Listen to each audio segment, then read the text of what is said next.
Hey folks, welcome back to the Mac and Mike Show. Appreciate you being here with us. We've been doing this now for like 250 episodes. Is that something about right, Mike? Or more. Something like that?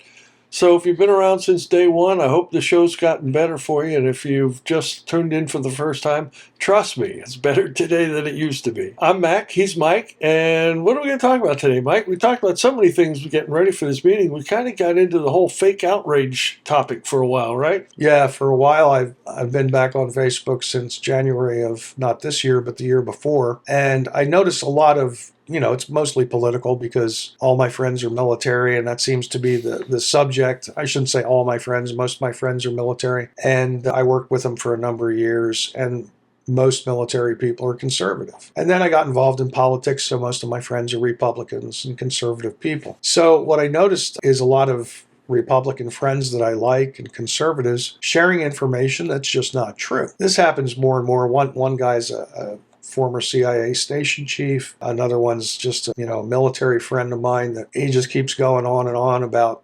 the left and everything that they see that agrees with their sensibilities. They share immediately. Nobody does any background check. Nobody does any double check. Like a friend that both Mac and I know the other day put something up about Pam Bondi, just using one example. And in the caption it said, if we prosecute everybody under the Epstein files, then the whole society would collapse. Well, Pam Bondi never said that. So I went back and forth with this person that posted it, correcting her. And she kept going off on how bad Pam Bondi was. And it finally ended up, she admitted, I guess, that, she didn't say this, but she, needs to be replaced. And I said, well, why didn't you just say that in the first place instead of posting a lie? So, and then I started looking deeper into this, Mac. There are whole Facebook pages and websites that are either satire or they're put up by leftists who produce things that Republicans and conservatives will share that is not true so that it embarrasses them. And it's called, there's two reasons for this. One's called rage baiting, which is, just to get people angry. It's kind of like trolling. And the other is to make money, because the more people share this stuff, believe it or not, you can make a lot of money. The faker the news, the stupider it is, the more it gets people upset, the more money you can make by every click that's a like, every comment, and every share. And there are whole websites that do this, and some of them hide the fact deep where you can't find it that they're satire, but they almost always disclaim it somewhere. It's not like the Babylon Bee or the Onion, which are well-known websites for being satire websites. So, but I really get disappointed with, because I could spend probably 10, 12 hours a day running around Facebook just correcting all my friends that are posting this stuff, let alone arguing with the leftists that do the same thing. They set up these straw man arguments and make statements about what we believe that are not necessarily true. But, you were getting into the Epstein file thing when we were talking in the kitchen. I think you brought up a good point. Well, Mike, first, you mentioned Pam Bondi, and this will be my very strong assertion for a President Trump administration. It seems to me, it's my very strongly held opinion that every one of the cabinet members who work for Donald Trump, they behave and they work, they take action, and they speak in a way that Donald Trump wants them to. When Pam Bondi says something, it's because that's what Donald Trump wants her to say. That's what I believe. So people that criticize Pam Bondi or any member of the administration who's at a cabinet level or above, I firmly believe that they may not have given a script by Donald Trump, but they know what Donald Trump expects them to say, and they toe the line and do what he wants them to. The other thing I'll say is this. It's interesting to me how many Republicans and people I thought were staunch conservatives coming out with some of this Trump dissatisfaction now. One very good friend of mine says Trump promised he was going to get rid of all the illegal immigrants, and now he's only getting rid of the criminals. I voted him in there so he'd get rid of all of them. And somehow he's disappointed in that level of behavior because he's not doing enough of what he thought Donald Trump promised. And, I like to think of myself as a realist. I spent a good portion of my life as an idealist, and I found out that doesn't work. It's kind of like beating your head against the wall, or what's that they say about envy or jealousy?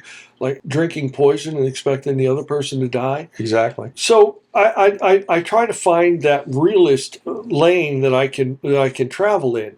And, so my response to these people that are complaining about Donald Trump or his cabinet officials, my response is, would you rather have a Democrat president? Would you rather have Kamala Harris as president? Exactly. Because that's the choice. Every one of these people that want to be a purist from any one of these political ideologies. Oh, I'm a constitutionalist. I'm an independent. I'm a whatever. I'm a libertarian. Libertarian. Well, you can't be those people and affect policy in America. We have a two-party system. You're either Democrat or Republican, and the Republican Party is not perfect for me, but there's no place for me in the Democratic Party. So talk about the Epstein files. Both my brother and my son are highly incensed by what they're reading in this Epstein files. And, they claim or they suggest that not all the information is being released, and they think that maybe it's not being released because Donald Trump may be guilty of something. Well, first, I don't believe that. The first thing I'd say is that if there was some incriminating evidence, if there was some smoking gun indicting Donald Trump for any crime, any misbehavior, I guarantee the Biden administration that had the Epstein files for 4 years would have absolutely published it to try to ruin Donald Trump, because they tried every other way to try to ruin they Donald lied Trump. about him and got him Yeah. prosecuted in a number of different ways. Yeah. But the one that gets me on the Epstein files is the fascination people have with the Epstein files. And I said to my brother the other day, I'm not real interested in the Epstein files. It's not that I don't care, it's that I can't do anything about it. Okay. And he says, oh, so you're okay with rich people abusing young girls? And that's when I get pissed off. Yes. You can't put words in my mouth. You can't accuse me of something that I didn't say. And I said to my brother, I said, no. First, Epstein's dead. You can debate whether or not he killed himself or not. It's past tense. He's still dead. Dead is still dead. Ghislaine Maxwell is in prison. They're not taking new clients and new young girls to Epstein Island. So all of that current outrage for this should never happen again. Well, it's not happening now. So let's not focus on it. The next thing is that what can I as an individual do about what happened? Well, I can't do anything. Can I indict anybody? No. Can I process some individual for a crime that they may or can I punish anybody for crimes that they may or may not have done? No, I can't. And I have no ability to influence anybody who does have that power to punish any of those people. Right. So if I can't do anything positive for the circumstance of the situation, why should I bother wasting any time? Why should I give it any headspace whatsoever? And my brother's instant response is, like I said earlier, oh, so you're okay with rich people abusing young girls because they're rich and powerful? No, that's not what I said. That's not what I said at all. And you can't accuse me of something that I didn't say. And you can't put words in my mouth to say that I said something that I didn't. What I do believe is that there are thousands and thousands of young women all over the world, but I read specifically recently in the UK, in the United Kingdom, Great Britain, that there are tens of thousands, maybe hundreds of thousands of these young girls. Maybe hundreds of thousands is a stretch, but thousands of young girls that are being groomed for sex trade, for sex operations in England, and oftentimes they're being groomed by these gangs of various ethnic origins that are making money off these girls. And I said, if there's 10,000 girls in the United Kingdom that are being groomed into prostitutes right now, wouldn't that be a bigger issue than what happened 5 years ago or 10 years ago on Epstein Island?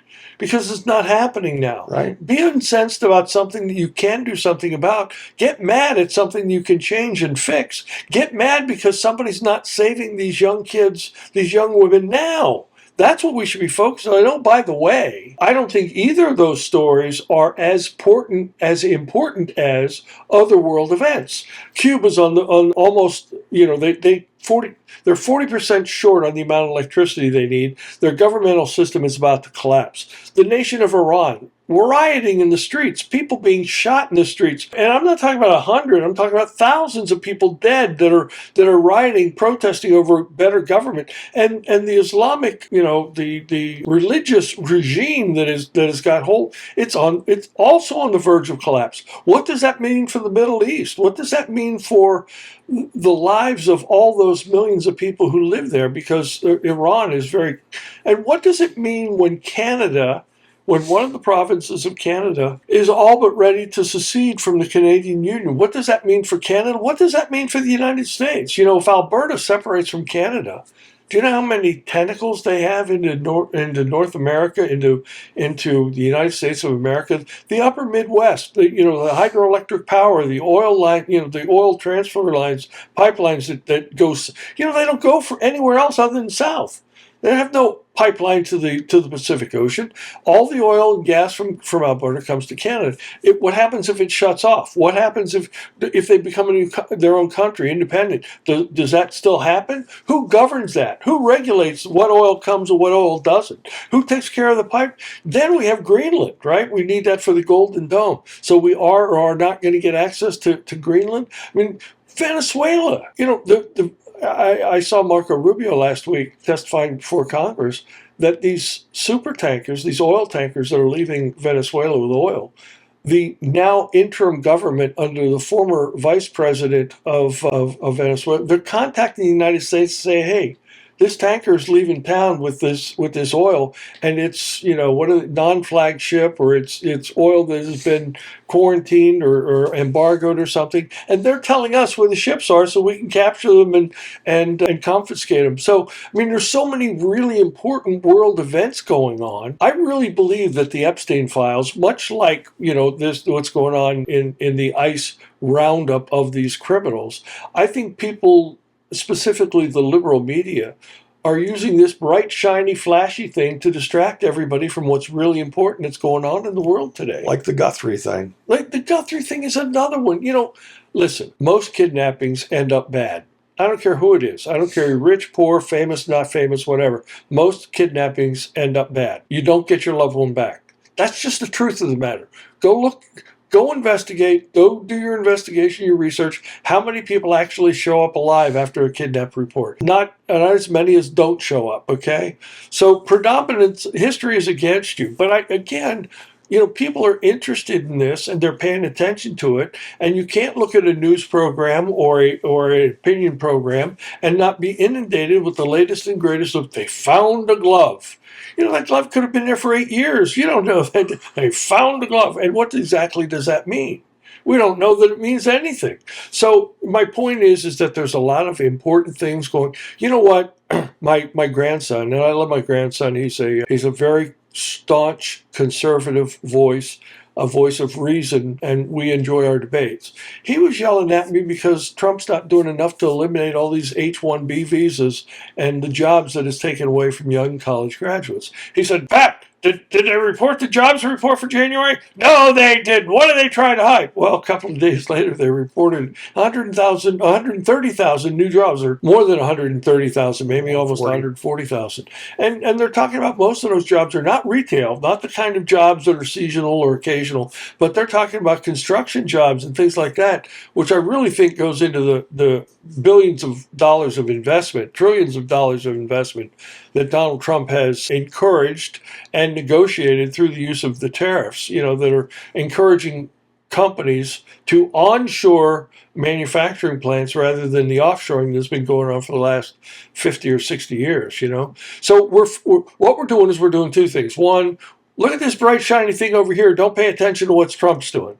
And the other thing we're doing is, for some ridiculous reason that I don't understand, we're minimizing Trump's accomplishments through various means. Why? That's what Pam Bondi was accused of saying when she was asked about the Epstein files, which I can get it. She's DOJ. She shouldn't be commenting on the economy and things. But you brought up so many different things. I posted on Facebook last week after investigating something I saw, which I wasn't sure if was true. And it was in the middle of this Guthrie thing. And it's like nobody's paying attention. It said that we've moved 100 C-17s to the Middle East. Now, 100 C-17s. Wow. Okay, they're big. And a certain number of F-35s that I forget now, but a lot of them. And so I looked into it. Well, they're not all headed to the Middle East, but they are in Europe and nearby areas that are close to... C-17s carry a shitload of capacity. They carry tanks and missiles and personnel. They carry everything.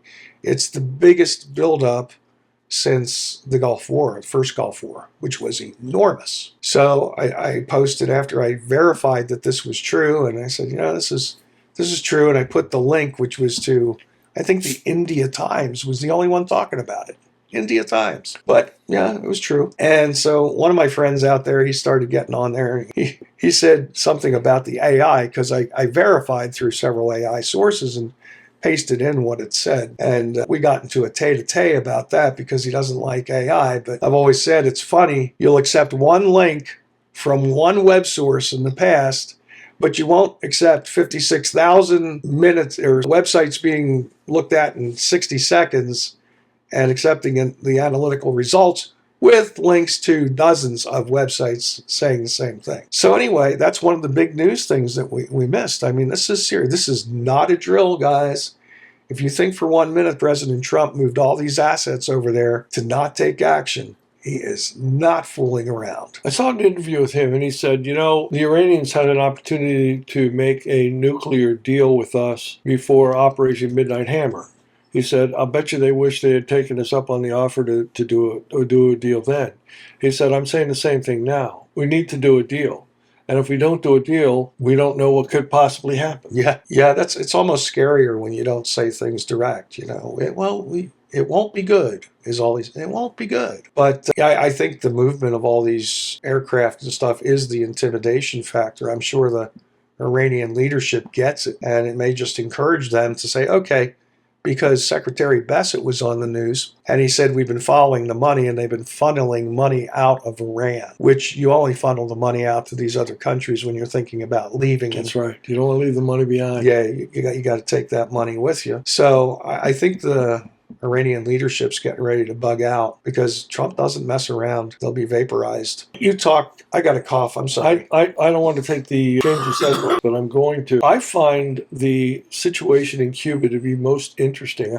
I think of all the things that are going on in the world today, what I find most interesting from a geopolitical perspective is what's going on in Canada and what's going on in Cuba. I think Venezuela is interesting too, but I think that the United States has already taken the important first or second step. Now it's a matter of time until we can actually get free and fair elections planned and conducted there in Venezuela and turn the country back over to the Venezuelans. Although I fully expect that we're going to continue to manage the oil production and delivery until we get paid back for our expenses, not only for the military operation, but also for the 40 years ago usurp of American companies' dollars and funds in just stealing the assets that they had built. But I think what's going on in Cuba and what's going on in Canada are very, very interesting to me because they have so much, maybe not dramatic and immediate impact on the United States, but it'll change the way the United States views itself and the way Canada and Cuba views the United States going forward. I think it's entirely possible that Cuba could become a state of the United States. Cuba? Cuba. Wow. And when I say that, I know people look at me like I've got three heads, but here's the circumstances. They don't have enough electricity. They don't have enough power. 40% of their electricity needs are not being met right now. There's rolling blackouts and brownouts all over the island. Now, if the government can't keep the electricity on, how long will the people put up with that? Well, maybe more like Puerto Rico, territory, but Puerto Rico's got electric issues and electric grid corruption. I think Cuba is going to be a big corruption problem, even if they break free of socialism. Well, here's the difference. If you remember when Puerto Rico became a territory and became a protector of the United States, there was no point of demarcation. There was no point under which there was a dramatic change in the lives of the average Puerto Rican. But here's my prediction. The communist government in Cuba will fail. It'll fall. Oh, yeah. Sooner or later. When it falls, there will be confusion and chaos. And with confusion and chaos comes a lot of things. Violence, yeah. But to the smart people, there's opportunity in confusion and chaos. And the difference between Cuba and Puerto Rico, or Vancouver, not Panama. What's Puerto the other Rico? island? Huh? Puerto Rico? Yeah, but the difference I'm trying to get to is that how many hundreds or thousands or even millions of Cubans are there in southern Florida, in the Miami area and south? A lot. And many of them are very, very wealthy. It's my belief, it's my prediction, I should say, when the government of Cuba fails, and they're trying to figure out who's going to do what to who. The rich people rich Cubans in America are going to flood back to Cuba, and with their American money and their riches, they're going to buy up the best properties, the beachfront properties, the industrial properties, etc., and they will reform Cuba into something that looks very much like Miami, Little Havana. Looks like very much look like America, only on a smaller scale. And I think that what you will see is, you look at places like Turks and Caicos, and you look at Belize, and you look at some of these island nations that have become big tourist places. And I think that if you go back to the 1950s, when Batista was running Cuba, it was an island paradise. And they had casinos and hotels and high class. Everything was built on tourism, and do you know that Cuba is no longer what was Cuba known for before the communists took over? They were known for two things. I don't know, coconuts and something else. No. Ricky Ricardo. But They were known for cigars. That's right. Yep. Cuban cigars were like the best in the world, right? Yeah. And sugar. Do you know yeah. they're a net importer of sugar today? No, I'm not surprised though. But the point I'm trying to get to is that they were a very wealthy nation for its size and its population. And now, doctors make, less than $100 a month in Cuba. So what I'm telling you is that a woman on welfare, a single mom on welfare in America makes more money than their doctors in Cuba. Oh, yeah. And again, when you have an economy like that, it only works as long as the minimum needs are met, and you can keep people in their place through the use of government forces. What happens when the army doesn't get paid? Yeah, you can't pay your cops or military. So, in my estimation, Cuba will fall on its own. We don't have to help it fall. It's going to fall because there's no sugar daddy, which used to be the United Socialist Soviet Republic. Right? That doesn't even exist anymore. Yeah. China was giving them help. And then Venezuela, of course, was giving them that oil for free in exchange for Cubans to protect Maduro. Yeah. So all of that's gone. And Cuba has to stand on its own, and it will fall. Economically and politically, it will fall. The question is what happens next. And to my way of thinking, to my prediction, my idea is that many of those rich Cuban expatriates who are living in the United States of America, most in Florida, Miami, and South, they will flood back to Cuba. They will invest in Cuba. They will buy up all the valuable properties in Cuba because they have the money to do so. And they will restart businesses, and they will restart tourism, and they will turn Cuba into a thriving economy once again. So people who have money to invest in Cuba, do it as soon as the collapse of the communist government happens. My point is that what will those rich Cubans who are Americans now, most of them have American citizenship, what will they do once it's an independent nation? Will they keep it as an independent nation, or will they want the protection of the United States of America? And I don't know the answer to that. That was a little bit of a jab, or I'm not sure that they're going to become the 51st state. But I'll tell you this: the ties from the newly reformed Cuba and the United States of America will be stronger than they ever were before, because most of the people that are controlling the government and the economy of Cuba are going to be people who lived in America for the last 50 years, and they're going to be tied inexorably by their very nature to the United States. We'll see if that happens or not, Mike, but that's my prediction. Yeah, well, it's an interesting one. I don't know, buddy. What else did you want to talk about? Well, I'm going to say this about the news coverage of the Guthrie kidnapping. It's been a very long time since I've seen our news media so captivated by a single story. And there's so many aspects of this that I find interesting, if not a little bit make me uneasy. How many people are kidnapped in America every day? Why is this one kidnapping so dramatic and so newsworthy? And I think it's a whole ecosystem of who her daughter is.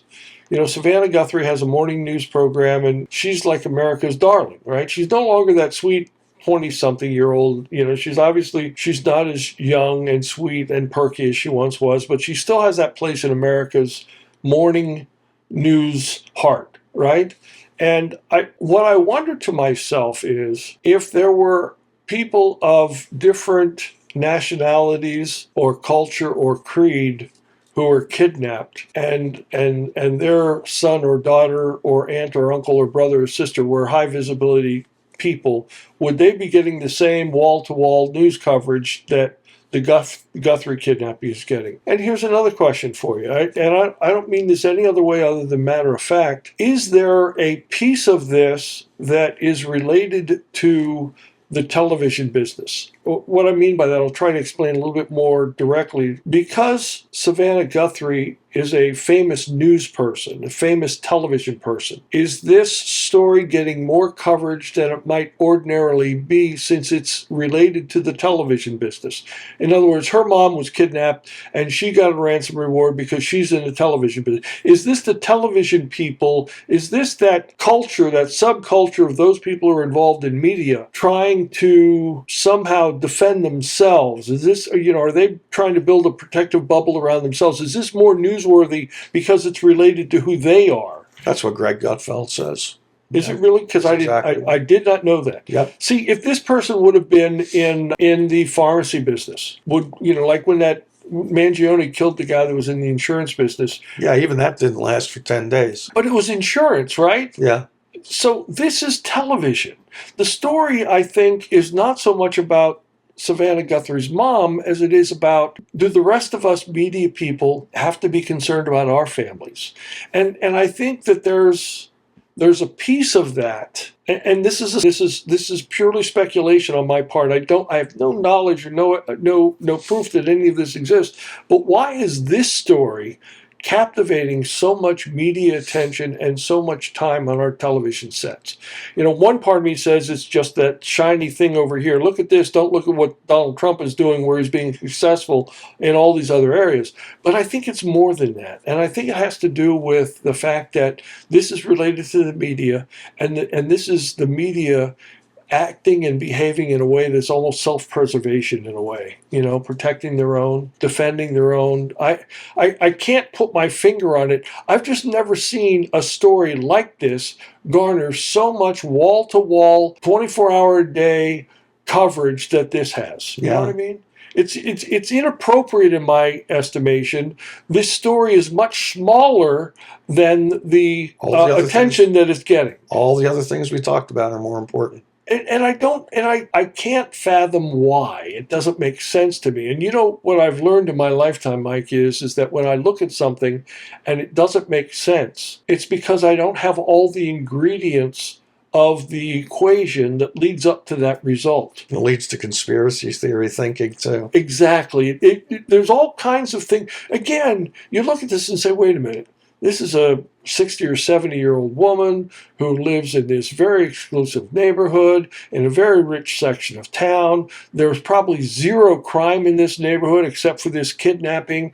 And other than her daughter being a famous news personality, television personality, what else is there to make this a nationwide 24-hour-a-day, 7-day-a-week story? And so to me, the media, the television piece of this is part of the reason why it's getting, and I think it's inappropriate. I think it's, look, I hope this woman is fine. I hope they find her, and I hope they reunite her with her family. But the truth is that most kidnappings, the more days that go by, the less likely you are to get your loved one back. That's just a fact. And I hope we get a good outcome to this story. But the thing that's suspicious and unusual to me is the amount of coverage that it's getting, the amount of TV time it's getting, and the amount of attention and eyeballs it's getting from normal, regular folks who are saying, where's Savannah Guthrie's mom? And what's her name? Susan or Nancy or something? I don't even remember her first name. It's not important, I guess. But every time it comes on, I turn to The Simpsons. Well, it doesn't make sense to me, Mike, and I think that because it doesn't make sense to me, there's a piece of this story that is missing for me to see. Logic, I often say logic is the bane of my existence, because if something is illogical, that back part of your mind that keeps working on things that you don't even realize sometimes it's back there percolating. Well, in the back of my mind, it says to me, this doesn't make sense. It just doesn't make sense. Why is this getting the attention that it's getting? There's so many, and if you're looking for human interest stories, you're looking at, how many other stories are there, that you can find that are or more interesting from a human interest perspective. Again, this whole thing, the attention that it's garnering and the amount of time we're spending on it doesn't make sense to me. Could be that it's a distraction. They're trying to keep America focused on this rather than some important things. But it could also be that this is the news or just the media in and of itself trying to, in some way, either protect itself or educate itself, or there's some part of this that doesn't make sense. I'm sorry, and if somebody can tell us why they're spending all this time in this woman, it's reality a horrible TV, huh? reality TV. Well, People, true crime people. I looked it up on artificial intelligence because I thought that all this stuff would cause the ratings to drop. Because I'm serious. As soon as I start the news, the first 20 minutes, I record it all, so I speed through it to see if we can get to the news. There have been whole 2-hour segments where I can't see any news. It's nothing but that wall to wall. And so I have 37 seasons of The Simpsons recorded in my DVR. It's unlimited. I have been watching them up to season 20, every episode, because I don't watch a single minute of that kind of news. But the artificial intelligence says they haven't lost any audience. As a matter of fact, they've gained. but see, what's crazy about that is there's no redeeming quality to this. What can you do about that kidnapping? Nothing. Can you help in any way? No. Do you know anything about it? No. Is this unusual from other kidnapping circumstances? No. Other than the fact that her daughter is a famous media personality. What can you add to and by the way, these 2-hour shows they have, they don't give you any new information. No, it's the same thing over information, and then everybody's got their own little talking heads opinions. And they bring in some other expert. The expert comes on and says, well, I've been a cop for 45 years, and what I know is that guy is trying to disconnect the camera. He was fumbling around. Now, he took precautions. He planned it out. He had double layers of clothing, and he had a mask on. He had gloves on. He didn't want to leave any DNA residue behind, but, that fumbling around with the camera, I don't even know what you're talking about. I won't watch that. That was kid stuff. That was high school. All of these people giving in their opinions that they have absolutely no basis for offering that opinion. They don't know anything. So anyway, I don't see that. Now we're talking about it. So, but my point is, Mike, not to talk about the circumstance, but to talk about why it exists. Yeah, the psychology behind it. There's something there that I don't see, that I don't understand. And yeah, maybe Dr. Drew will tell us when it's all over. What was the doctor that used to do the sex talk? The little Jewish woman. Oh yeah, Dr. Ruth. Dr. Ruth. See, that's the only doctor I ever saw on television that made any sense to me. Oh, Dr. I told you why you do this. Yeah, Dr. Drew's on Gutfeld occasionally. Well, he's funny. I don't trust any of those. It's like Dr. Oz, when he was pitching all the weight loss things. Yeah. Hey, Doc, you lost me somewhere along the way. Yeah, Dr. Drew's fallen into a little bit of that too. Talking about that weight loss stuff, did you see all these people are getting sick from doing the weight loss stuff? And they're scurvy. They're not getting turning into one-armed pirates. Here's the other story that I found so interesting. 3 days ago, there was a woman on the internet. I'm not a user myself, but I know people who regularly partake of marijuana. They find it soothing and calming, and if you talk to NFL guys, they say it eases their pain without some of the harsh chemical drugs. But this woman went on the internet the other day and said that her brother has been diagnosed with schizophrenia, and that the doctor said it was related to his daily use marijuana use. And she goes on to explain in this thing she posted, which has become viral now, by the way. They've been able to distill the THC from the marijuana plant. And as they're distilling it, they use all kinds of chemicals and additives and other in order to get the most potent THC level, because that's what people are looking for, that high, that not the the CBD part of that stops seizures and stuff. There's medical applications for that, but the THC stuff is more about pleasure and highs and trips and all this stuff. And well, this kid he was young, he was in his 20s, and he was using this highly distilled, highly powerful part of the THC, and he's now now diagnosed with schizophrenia, and the doctor said directly related to the high levels of THC that he used. And yet, if you talk to somebody about recreational marijuana, did you see that Pennsylvania's going to make marijuana legal now? No, They've already made it legal to order it online. You can now. Oh, really? Yeah. I didn't even know that. So, but I never touch the stuff. yeah, I'm not a user. Look, it's a plant. It was created by our God. It's put on here on earth. It has a place in our society. It has a place in our life because God put it here. I don't know what it's here for, but, Arsenic's natural, too. yeah. But again, arsenic has its place, right? It has its uses. But I've argued with people what's better or worse, or what's more damaging, alcohol or marijuana. I personally believe that alcohol has a lot of negative ramifications to it, maybe more than marijuana does. Well, we're not sure now. There was a New York Times article on that they're not quite sure which is worse. I understand, and I'm not debating which is worse here. All I'm saying is that I've never been a staunch, I don't want anybody to use marijuana ever because that's what the law says. I recognize there are uses that provide benefits to people, and it's a plant that you can grow. Its nickname is weed because it's as easy as a weed to grow. Yeah. But yeah, this story about any of you that partake in that particular proclivity, please look at the story. 20-year-old has schizophrenia due to marijuana, specifically THC use. So I guess look what it did to our one mutual friend. Yeah. Oh, listen. I used to. I'm not an actuary. I'm not smart enough to be an actuary. But a good friend of mine has a number of actuaries as friends, and I got to meet a lot of these guys. And the one guy that I got to meet, all of his fellow actuaries said, this guy was the best of all of us. He was the smartest, the brightest. He was the one we all looked up to when we had a question or a problem or a difficult thing to try to figure out. He was the one most in demand but he started regular marijuana use 10 years ago, and now in many ways he's not even, they just all agree. It took away his best and brightest skills, the marijuana use. So I've seen it in person. I've seen these very bright people say, I ain't taking that stuff. So, yeah. And our one mutual friend, I just watched his life go down the drain, and, his wife now is dead because of it. An accident while he was using marijuana. He almost lost his leg, and he's beat up in a lot of other ways, and he's probably going to go to prison. And we don't know if the accident was due to his marijuana use or not.